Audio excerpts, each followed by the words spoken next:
आज हमारे साथ जुड़े हुए हैं भाई राकेश सक्सेना शम्स जी ईटा से। उनका बहुत बहुत स्वागत बंधन अभिनंदन है।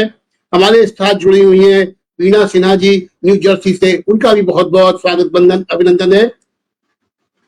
हमारे साथ जुड़े हुए हैं आदरणीय आचार्य विजय तिवारी जी। उनका भी मैं बहुत बहुत स्वागत बंधन अभिनंदन करता हूँ।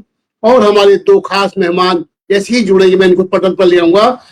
डॉक्टर रामकरण साहू सजल जी और भाई ब्रिजेंद्र प्रताप श्रीवास्तव जी आजमगढ़ से। किसी कार्यक्रम में कोई आचार्य हो जिनकी रचनाएं छंदबद्ध और लयबद्ध होती हैं, ऐसे व्यक्तित्व जो जबलपुर की धरती से प्रकट हुए हैं। छोटी होती भोर सुहानी, छोटी होती भोर सुहानी, स्वेद निकल खुद कहे कहानी। छोटी होती भोर सुहानी, स्वेद निकल खुद को कहे कहानी। शाम ढके रावों में फैले धूल कणों की अलग जुबानी, धूल कणों की अलग जुबानी। इन सुंदर पंक्तियों के रचयिता हमारे आदरणीय विजय तिवारी जी किसले जी, जो जब पढ़ते हैं तो लगता है वाह क्या बात है। तो मैं आमंत्रित करता हूँ आदरणीय को, वह अपनी रचनाएं रखेंगे। बहुत बहुत स्वागत बंधन अभिनंदन है। सभी का स्वागत करता हूँ। सबसे पहले तो मैं अपने अग्रज अस्थाना जी का धन्यवाद करता हूँ, जो कि कम समय में ही, मैं जानबूझ के कम समय बोलूंगा कि उनका पूरा जीवन प्रशासनिक सेवा में गुजरा है, लेकिन इसके बाद जैसे ही उन्होंने साहित्य के क्षेत्र में कदम रखा, एकदम बिल्कुल तूफानी गति से बिल्कुल आगे बढ़ रहे हैं। उतना ही अच्छा सृजन है, उतना अच्छा संचालन है, उतना संयोजन है। तो मैं उनको बहुत जी मैं बहुत प्रभावित हूँ उनसे। लखनऊ गया था लेकिन मैं उनसे मिल नहीं पाया, मेरा ये दुर्भाग्य था। खैर, तो इसके साथ ही मैं आदरणीय न्यू जर्सी से वीणा जी हैं, सक्सेना जी हैं, और मंच पर आने वाले हमारे और भी अतिथि हैं। साथ में जो नेपथ्य में जो हमारे विद्वान लोग सुन रहे हैं, मैं सबको नमन करता हूँ। और आखिर में मैं उनको सबको अपनी टिप्पणियों द्वारा मैं उन्हें आभार व्यक्त करूंगा। मैं सबसे पहले मैं शुरू करता हूँ गणेश के नाम के जो 12 सिद्धि विनायक नाम रहते हैं, कि तो उनके 11 नाम मेरे एक ही दोहे में है।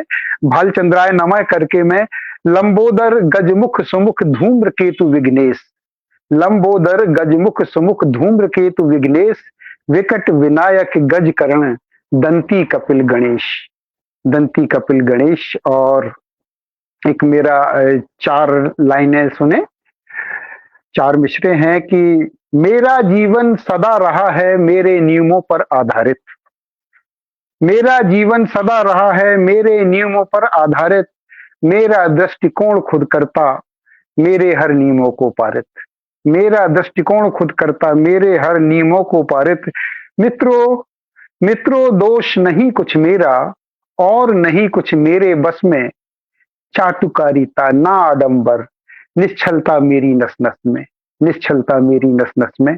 और जैसा कि हम सभी जानते हैं कि अभी जो बारिश का मौसम आ रहा है, वो चल ही रहा है, तो मैं केवल 2-3 दोहे सुनाना चाहूंगा। उसके बाद में मैं कुछ अपने छंदों को, एक एक छंद समय सीमा में अपने पूर्ण करूंगा। तो वर्षा का एक दोहा सुने सबसे पहले कि वर्षा करती धरा से जैसे ही अनुबंध, वर्षा करती धरा से जैसे ही अनुबंध, शुभारंभ की घोषणा, शुभारंभ की घोषणा करती सौंधी गंध, शुभारंभ की घोषणा करती सौंधी गंध। और धानी चूनर चतुर्दिश, धानी चूनर चतुर्दिश वन उपवन मैदान, वर्षा करती धरा को सुंदर रूप प्रदान, वर्षा करती धरा को सुंदर रूप प्रदान। ये 2 दोहे हैं। बाद में वक्त मिलेगा तो मैं जरूर 2-4 दोहे और वर्षा के ऊपर सुनाऊंगा। तो सबसे पहले मैं एक एक विधा का एक एक छंद सुना रहा हूं। सबसे पहले मतगन सवैया होता है, उस मतगन सवैया का केवल हर एक छंद की केवल 4 लाइनें होती हैं। इसमें 16-16 मात्रा पर यति होती है। जरा देखें, कौन सुखी जग में, जी धन्यवाद। कौन सुखी जग में सुन रे मन, कौन नहीं दुख संकट पाता, कौन सुखी जग में सुन रे मन, कौन नहीं दुख संकट पाता। मानव जो इस लोक बसे, तब प्रेम घृणा उसमें भरे जाता। मानव जो इस लोक बसे, तब प्रेम घृणा उसमें भरे जाता। स्वार्थ में उलझा जग नाहक, ईश्वर नाम कभी न सुहाता। स्वार्थ में उलझा जग नाहक, ईश्वर नाम कभी न सुहाता।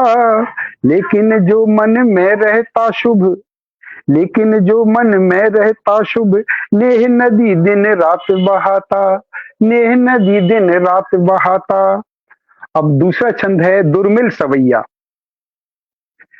ये भी लगभग 32 मात्राओं का होता है। जरा दुर्मिल को देखें। प्रभु के गुण गायन से नित्य ही मिलता सुख चैन बड़ा हमको। प्रभु के गुण गायन से नित्य ही मिलता सुख चैन बड़ा हमको। लगता मन भावन ये अब तो, लगता मन भावन ये अब तो, गहना हरि नाम जड़ा हमको। नित भोर भजूं नित शाम भजूं, नित भोर भजूं नित शाम भजूं, भजना न लगे दुखड़ा हमको। नैना कहते सुखदा लगता, नैना कहते सुखदा लगता, अपने प्रभु का मुखड़ा हमको। अपने प्रभु का मुखड़ा हमको।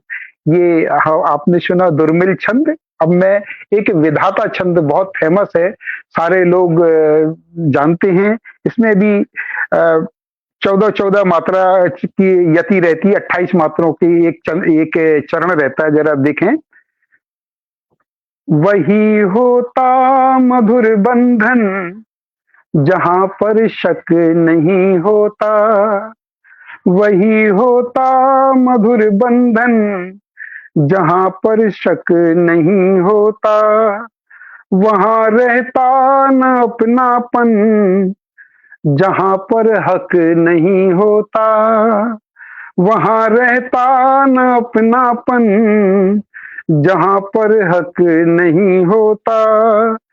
किसी का कष्ट देखे तो रहा उसको नहीं जाता।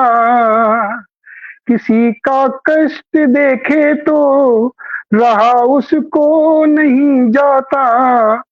हटाता शूल राहों के, हटाता शूल राहों के, कभी बाधक नहीं होता।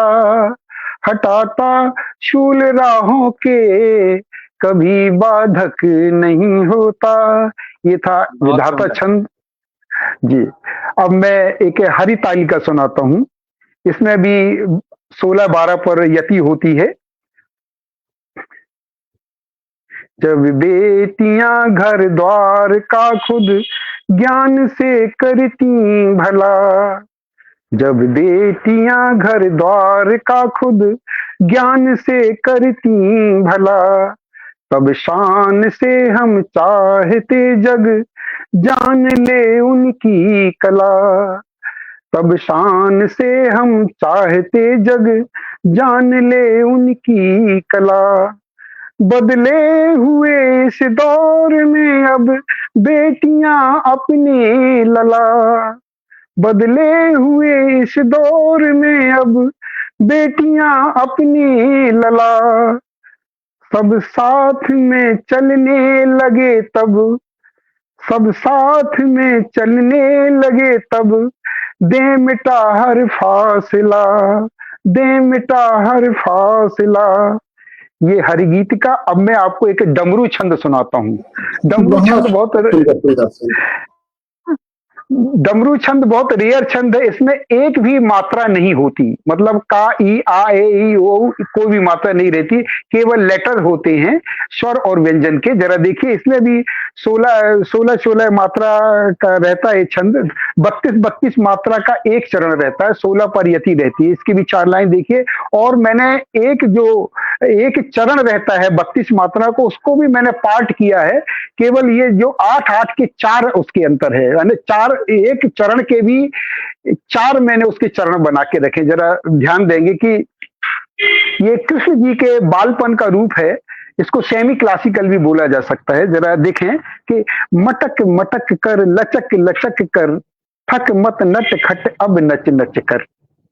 मटक मटक कर लचक लचक कर, थक मत नट खट अब नच नच कर।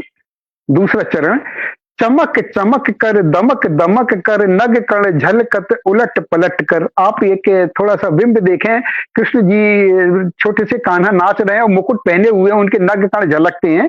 दूसरा बिंब है कि चमक चमक कर दमक दमक कर, नग कण झलकत उलट पलट कर। तीसरा चरण देखें कि वो पनघट पे जाके गोपियों के वो कलश पटकती है, जरा कलश पटकती हैं, जरा देखिए कि झपट लपट कर कलश पटक कर, झपट लपक कर कलश पटक कर, जब तब उलझत चढ़ पनघट पर। झपट लपक कर कलश पटक कर, जब तब उलझत चढ़ पनघट पर। और इसका अंतिम चरण देखिए कि अब वो कमर पकड़ के अपने करधन को ऐसे करके और कैसे क्रोध या आक्रोश बताते हैं। देखिए कि कमर पकड़ कर अकड़ अकड़ कर, कमर पकड़ कर अकड़ अकड़ कर, बर बस झगड़त कर धन कस कर। कमर पकड़ कर अकड़ अकड़ कर, बर बस झगड़त कर धन कस कर। ये आपने डमरू छंद सुना और अभी मुझे लग रहा है बस 6 मिनट हुआ, बस 1-2 मिनट और मैं आपको सुनाता हूँ। मैं आपको मैं 2 मिनट की अनुमति चाहूंगा आपसे, 2 मिनट की अनुमति जी चाहूंगा। हमारे साथ देखिए आपकी जरूर। रचनाओं को सराह रहे हैं रामनरेश विद्यार्थी जी, शीला वर्मा जी, जी जी सरवर लखनवी जी साहब, मुश्ताक हिंदुस्तानी जी, जामवंती मिश्रा जी, चंद्रदेव दीक्षित जी, स्वाति पांडे जी, अनीस अहमद साहब और भी बहुत से लोग। अब आपकी अगली रचना का स्वागत है।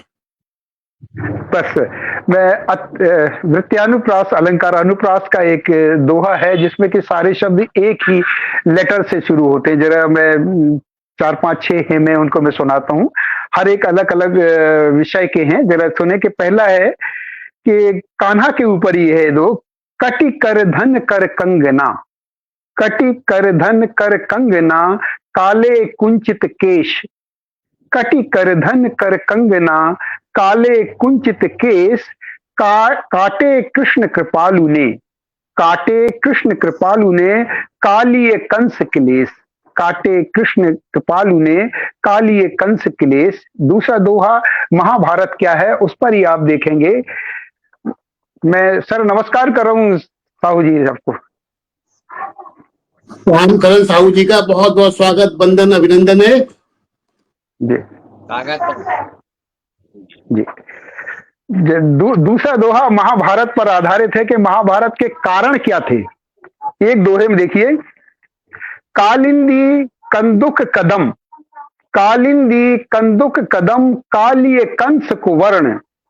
कालिंदी कंदुक कदम, कालिय कंस कुवर्ण, क्रंदन कुरुवंशी कथा, क्रंदन कुरुवंशी कथा, कान्हा कुंती कर्ण। कंदन कुरुवंशी कथा, कान्हा कुंती कर्ण। और देखिए एक विरह का एक दोहा है कि द्रवित दृगों की देहरी, दर्दे दिल दुश्वार। द्रवित दृगों की देहरी, दर्दे दिल दुश्वार, दुखदाई दुर्दूरियां, दुखदाई दुर्दूरियां, दस्तक देती द्वार। दुखदाई दुर्दूरियां दस्तक देती द्वार। और एक और, चूंकि वर्षा का मौसम चल रहा है और इसमें भी विरह का बात है कि बरखा बदरा बिजुरिया, बरखा बदरा बिजुरिया, बहुदिस बहे बयार। बरखा बदरा बिजुरिया, बहुदिस बहे बयार, ब्याह बाद बालम बिना, ब्याह बाद बालम बिना, बढ़ता विरह बुखार। ब्याह बाद बालम बिना, बढ़ता विरह बुखार। और अगला एक दोहा देखिए, प्रकृति के ऊपर, प्रकृति के ऊपर एक दोहा है कि पग पग पुलके प्रथा पर, पग पग पुलके प्रथा पर, पुष्पित पौधे पात। पग पग पुलके प्रथा पर, पुष्पित पौधे पात, पहुंचा पावन प्रकृति पर, पहुंचा पावन प्रकृति पर, पर्यावरण प्रभात। पहुंचा पावन प्रकृति पर, पर्यावरण प्रभात। और अंत में मैं इसके साथ ही अपना काव्य पाठ समाप्त करता हूँ। एक दोहा देखिए कि वो सा का अनुप्रास देखें कि सर सरिता सागर सरिस, सर सरिता सागर सरिस, सुखदा संत स्वरूप, सर सरिता सागर सरिस, सुखदा संत स्वरूप, सौम्य सुमंगल सतपथी, सौम्य सुमंगल सतपथी, सो है सदा सुभूप, सौम्य सुमंगल सतपथी, सो है सदा सुभूप। धन्यवाद करता हूँ अस्थाना जी, आपने मुझे अवसर दिया। नमस्कार। बहुत शानदार पंडित जी, आपने तमाम हमको अलंकार बहुत सुंदर। और छंद विधाओं से परिचित कराया। बहुत अच्छी मनमोहक रचनाएं दी। आपको परितोष कुमार जी आपके पर सराह रहे, शीला वर्मा जी, अनमोल शुक्ल अनमोल जी, पुरुषोत्तम लाल तिवारी जी, अनिश अहमद साहब, स्वाति पांडे जी, चंद्रदेव दीक्षित जी, जामवंती मिश्रा जी लगातार जुड़ी हुई हैं, मुश्ताक हिंदुस्तानी जी, सरवर लखनवी साहब, शीला वर्मा, रामनीश विद्यार्थी जी, पुरुषोत्तम लाल तिवारी जी, ये सभी लोग आपकी रचनाओं को सराह रहे हैं। और सर्वप्रथम हमारे इस कड़ी के काव्य पाठ में विजय तिवारी किसलय जी ने बहुत ही शानदार काव्य पाठ किया। उन्होंने सर्वप्रथम गणेश जी के 11 नामों से युक्त दोहा पढ़ा और गणपति से, मां शारदे से जिस कार्यक्रम की शुरुआत होगी वो कार्यक्रम निश्चित ही रूप से आध्यात्मिक और हमारा ऊंचाइयों को पकड़ने वाला होगा, ऐसा मेरा मानना है। उन्होंने बहुत ही अच्छे तरीके से कहा कि मेरा जीवन सदा रहा है मेरे नियमों पर आधारित, चाटुकारिता, निश्चलता न किस नहीं मेरी मेरी नस नस में। वर्षा के लिए भी आपने बहुत अच्छे तरीके से कहा, शुभारंभ की घोषणा करती चौओर गंध, वर्षा करती जैसे हो अनबंध। आपने उसके बाद सवैयों की झड़ी लगाई और आपने अलग अलग विधा के सभी सवैये हमको सुनाए। सवैया छंद, जिसमें आपने सबसे पहले मत गायन सवैया सुनाया। दुर्मिल सवैया में आपने प्रभु का गुणगान किया, अपने प्रभु का मुखड़ा दिखाने की बात कही, प्रभु के गुणगान में कहा। फिर विधाता छंद में आपने वही होता मधुर वेदन जहां पर शक नहीं होता, वहां रहता ना अपनापन जहां पर हक नहीं होता। बड़े अच्छे आपने छंद सुनाए। छंदहार गीतिका में आपने बेटियों पर बहुत अच्छा पढ़ा और बड़े ढंग से आपने पढ़ा, वर्णन किया बेटियों की कलाओं पर। उसके बाद आपका विशेष छंद रहा आज का डमरू छंद, जिसमें आपने बिना किसी मात्रा के उस डमरू छंद में कृष्ण जी के बालपन का जो वर्णन किया वो वास्तव में बहुत ही सुंदर रहा। और आपकी वास्तव में कहना चाहिए गणनात्मक और कला को प्रणाम करता हूं। आपने अनुप्रास से युक्त दोहे, सभी दोहे आपके बेहतरीन रहे, जिनमें आपने महाभारत के कारण, बरखा, बदरा और बिजुरिया की बात की। वहीं बढ़ता बिरह को ठार, पर्यावरण पर भी एक दोहा सुनाया। तो आपके सारे दोहे बहुत अच्छे रहे। मैं आपके संपूर्ण कार्य पाठ की बहुत सराहना करता हूँ। आज यह गणनात्मक कार्य बहुत ही सुंदर होता है, क्योंकि आजकल लोग जो हैं वो गणना को भूल करके और आनंदमयी रचनाओं को ज्यादा प्रयोग में ला रहे हैं। इसलिए गणना पर जो यह पटल के माध्यम से जो कार्य हो रहा है नवोदय साहित्यिक संस्था के, ये भी साहित्यिक के साथ साथ जो नवोदय ने अपना रखा है कि नवोदय साहित्यिक एवं सांस्कृतिक, तो ये हमारी संस्कृति का भी एक पालक है पटल, जिस पर दोहों के माध्यम से हमारे अस्थाना जी जो कार्य प्रयास करते हैं, हमारे सरवर जी जो प्रयास करते हैं गजल के लिए भी, तो ये गणनात्मक कार्यों पर जो कार्य चल रहा है वो इस पटल पर ही चल रहा है। बकाया तो सारे लोग आनंद के लिए अपने अपने गीतों पर राज्य कर रहे हैं। बहुत बहुत आभार, बहुत बहुत आभार सर।